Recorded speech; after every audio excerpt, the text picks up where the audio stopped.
Everything we do is for four purposes: prevent child sex trafficking, rescue victims, restore victims, and equip them to be reintegrated as loving, healthy young women back into Cambodian society. Don provides each survivor in his care with food, shelter, and love.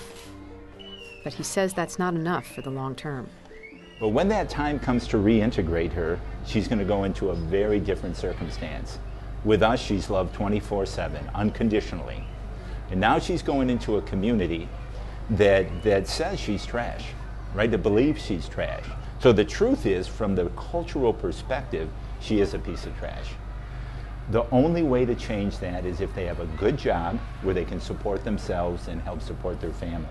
So, this is your factory. This is it. Don opened this factory in August 2012. The entire workforce is made up of survivors.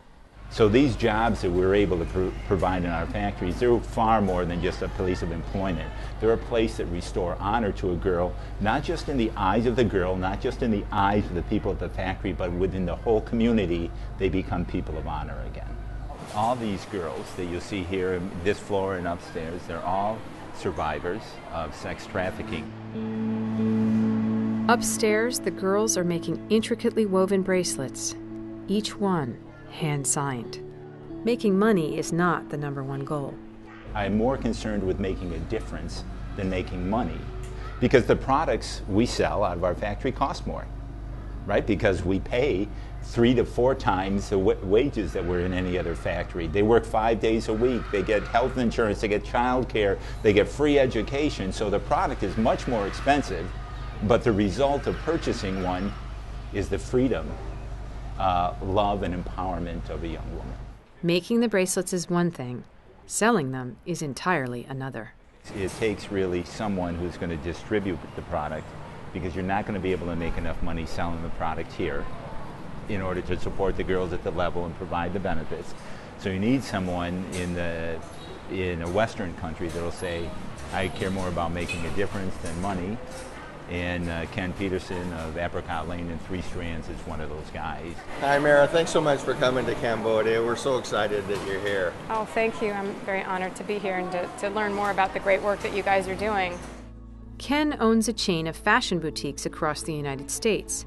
He created a brand called 3 Strands to market the bracelets and sell them in his stores. Charity is wonderful, it's noble, it's awesome, but it needs to be sustainable from a business perspective. The profits from the bracelets go back to SWIPOC, but for Ken, it's not just about business. This is personal. I hear that you adopted one of the girls who was being abused terribly by a foreign pedophile. Yeah, that's how my eyes were opened up to this evil of sex trafficking, was when I met Don and Bridget, and my wife called me and said, would I consider, bringing into our home a girl from Cambodia, a victim of sex trafficking? And I've always wanted to be a foster parent, and I said yes. And it literally was probably 3 weeks later that my daughter moved into our home with us, and then it became personal to me. And I had a chain of Apricot Lane stores, and I just told my franchise system, I said, we're blessed with our growth, but we got to be more about than just opening stores and making money. I said, I don't know what that is.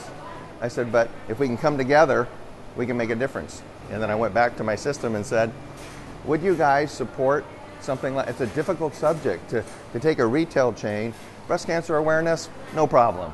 Sex trafficking?